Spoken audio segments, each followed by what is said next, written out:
What's good? It's your boy Jay. That's me.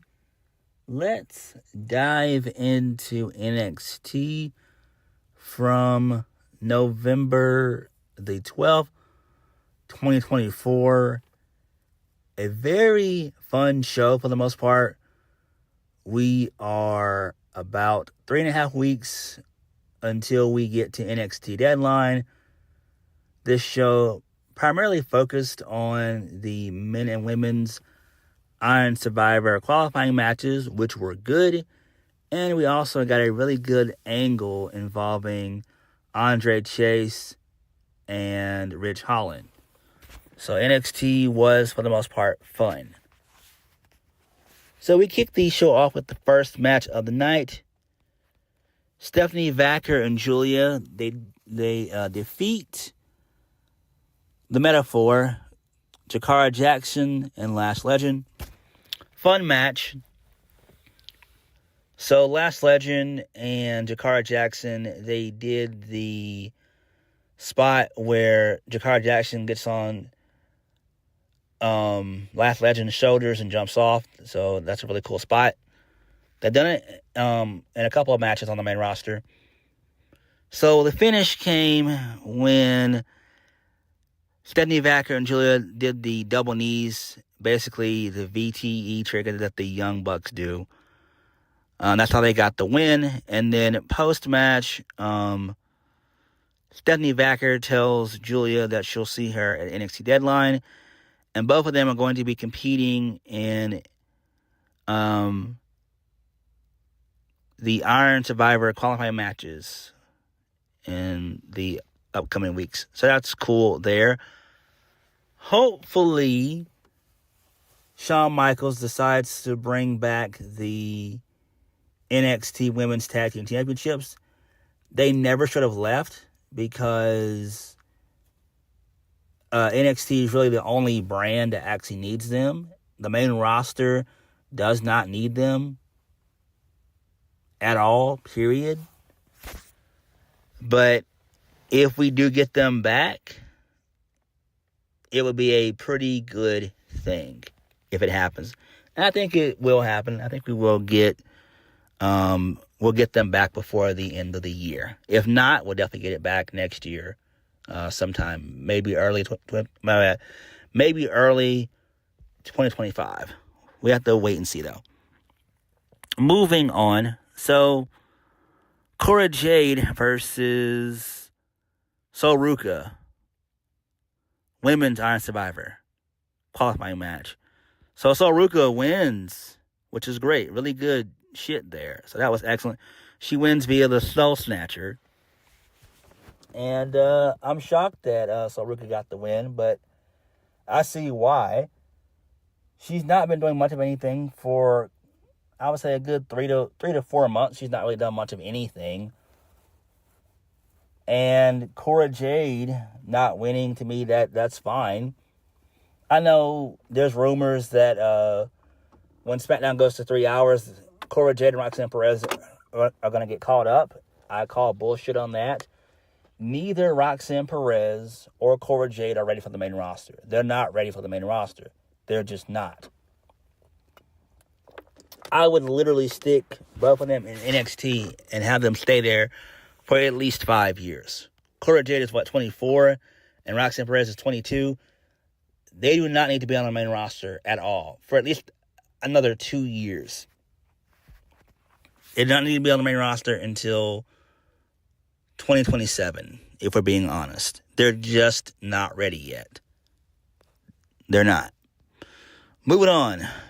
So, Javon Evans and Cedric Alexander, they're locked in ahead of their Iron Survivors qualifying matches. So that's cool. So I like that. Moving on. Ashante Diadonis, he takes issue with Conor Petrovich having a conversation with Dion Lennox. So Dion says that he and Ashante are not the best of friends. They're not homies. He suggested Ashante and Carmen should team up in a mixed tag match against him and Brindley Reese next week, which is funny. So I like this. Really good comedic shit right here. I am a sucker for romance in pro wrestling. I've always liked it, even since I was like a child. And this is good. I'm a fan of Ashanti the Adonis. He's okay. I like his gimmick. So he does really good character work. So it's interesting to see where this all leads, honestly. Moving on. So Ava, she's holding court with the NXT tag division, which features Gallus, who needs to be in TNA, Hank and Tank, No Quarter Catch Crew, OTM, Tyson and Tyreek, and Stax and Lucia Cristofano from the family. So there's basically a bunch of bickering that starts taking place with all the teams as to why they should be the next number one contender. So Ava, she's loving the energy, and she wants the tag team division to step up, show out, and this makes her decision quite difficult. No, Ava, we just need a better tag division, really, if we're being honest. I don't understand why we don't have AOP back down in NXT, if we're being honest. Or a couple other teams on the main roster that aren't doing jack shit. But Gallus, they definitely need to go to TNA. Like, I'm over Gallus. Like, they used to be cool, but now I don't give a single fuck about them. I just don't. I don't. Moving on. Wes Lee defeats Cedric Alexander to qualify, to be the first one to qualify for the men's Iron Survivor. So the match was solid, fun stuff. They kicked out of each other's finishers, which is basically modern day pro wrestling. That's just what everyone does now, regardless of the promotion. AEW does it, WWE does it, and TNA does it. So the big three, they do it. But it is what it is. Wes Lee gets the win via the running Meteora, and I'm fine with it. Cedric Alexander, he has been in the gym, pumping some iron, building some muscle, which is a good thing. I like Cedric. But I see what they're doing here, and it does make a lot of sense.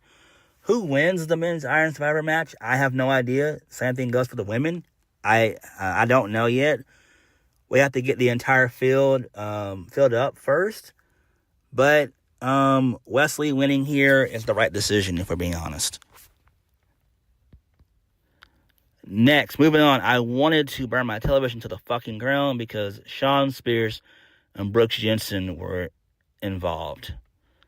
So basically, Shawn Spears just wants a shot at the North American Championship. So basically, Tony D calls Shawn Spears annoying, which I agree with. Shawn Spears says that he let Tony D slide 2 times. Pause. He knows that Tony D made a huge family. He feels that he can have a similar impact if he was the NXT North American champion. No. If Shawn Spears were to ever become NXT North American champion, I would literally stop covering NXT. Well, no, not really. No, my bad. I take that back. It's just whenever he would appear on screen, I would immediately change the channel. Immediately. So Tony D then reminds Shawn Spears that it took him almost 3 years and dethroning a monster, Oba, to challenge for the title. But Shawn Spears says it's not going to be him that's going to challenge Tony D. It's going to be what's his name? Brooks Jensen, who's going to challenge him. And so Shawn Spears says that the difference between him and everyone else on the roster is that he's starving. And the only thing that's going to satisfy his appetite is that North American Championship. So Shawn Spears appreciates the Don giving him some time. Shawn Spears and Brooks Jensen drive away, and then there's a mysterious guy who's driving the truck. I don't know. I forgot what Shawn Spears said. It's not that important. It's not fucking important. Maybe it was 2 downs. Maybe I don't fucking know. I wasn't paying attention during this shit, if we're being honest. Moving on. So, Byron Saxton, he had a backstage interview with Kalani Jordan. She says that she's been wanting this moment since Halloween Havoc. She's been waiting. So, as soon as the bell rings, she's coming straight for Fallon Henley. She doesn't care if she has to deal with JC Jane or Jasmine Nix. They can suffer the same fate if they get involved. Kalani says that she's getting her title back tonight. Fatal Influence takes issue with Kalani Jordan's statements. JC Jane says that one way or another, Fatal Influence will get the best of her, which they do. Spoiler alert in the main event. Kalani Jordan says it's on site as they decide to walk away. So nice. Really good shit there. I like this. Really good stuff. Moving on. So, Trick Williams, he's out next. And so he puts over what he did last week and how long he's been NXT champion and whatnot. So, Andre Chase came out and he said that he's got issue with Ridge Holland. But he's got no beef with Trick at all, period. So, Trick basically says that he's going to give Andre Chase a shot at the NXT Championship. He knows that he's been a staple in NXT. He's done everything in NXT except for get a chance at the NXT Championship. And so Trick tells him to forget everything that Ridge Holland's done. So Ridge Holland, he comes out and he talks shit about Trick Williams and he talks shit about Andre Chase. He said that he made the famous ECW arena fall deadly silent when he pinned Trick Williams' ass. Pause. So, basically, Andre Chase and Ridge Holland, they basically bicker back and forth. And so, Trick comes up with the great idea of going to Ava, setting up a match between Andre Chase and Ridge Holland, and whoever wins gets a shot at him at NXT Deadline. So, basically, the crowd's chanting for Andre Chase, and Ridge Holland says that he wants that. He says that when he loses, that being Andre Chase, he's done with Duke Hudson, Thea Hale, and Riley Osborne. And then, so basically, Andre Chase says that, so Andre Chase obliges, and he says that he's down for it, and he's going to give Ridge Holland a Chase University-sized ass whooping. And, because, my bad, Ridge Holland says that, he knows that, that it's quite a gamble for Andre Chase. And he knows that he can never win the big one. And so, basically, Trick Williams beats the shit out of Ridge Holland. And both Trick Williams and Andre Chase do the Chase U Stomp. So that was cool. I actually like that. Really good shit here. Who wins?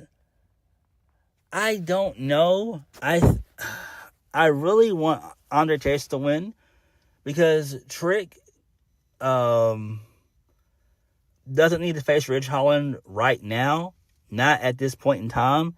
It just wouldn't make any sense, in my opinion. I think if he waits, it's better. And I don't think that Andre Chase would be as successful on the main roster as he is in NXT.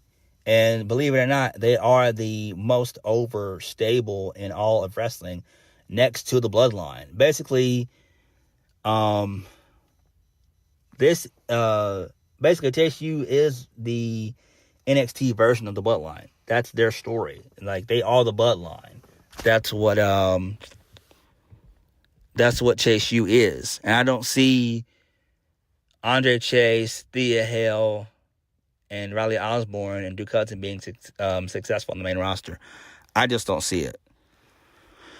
Moving on. So Josh Briggs, he introduces Yusuke Amamura to Ava. He's from Pro Wrestling Noah. So, okay, that's fine. He said that he's honored to be in NXT. Eddie Thorpe, he's tired of getting blown off by Ava. So Ava said that he's going to be in a match to qualify for the Iron Survivor. Who gives a shit? Fuck Eddie Thorpe. Just send him back to either New Japan or put him in TNA. Like, come on, man. For real. No one gives a single fuck about Eddie Thorpe. I know I'm not the only one. Moving on. So, Nikita Lyons, she defeats Adriana Rizzo. And then post-match, Rizzo attacks Nikita Lyons with a crowbar.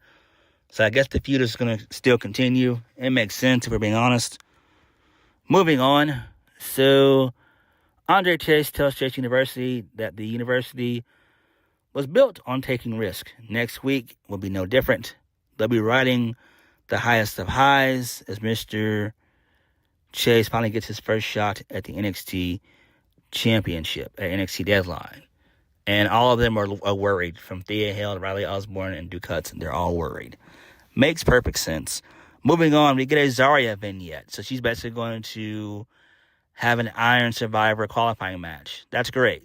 And she'll definitely qualify. I mean, Zarya is one of my picks to win whenever we get the field filled out. But she's one of my picks to win, more than likely. Moving on, Javon Evans defeats Lexis King. So that was great. Really good stuff there. Moving on. So there's still drama between Nathan Frazier and Axiom. So basically Axiom is pissed that Nathan Frazier, that he got an Iron Survivor qualifying match behind his back. Hopefully this leads to a breakup between them. Hopefully maybe Axiom snaps and he cost Nathan Frazier a win. So that would be cool, because we need to get this storyline done with and move on from it. Moving on, so the family, they get into a mini brawl with OTM. Main event of the evening, Fallon Henley, with the help of Fatal Influence, Jasmine Nix and JC Jane, defeat Kalani Jordan to retain the NXT Women's North American Championship. So, basically, Kalani Jordan succumbs to the numbers. And she ate a nasty rolling elbow from JC Jane, followed by the Famouser for the 1-2-3.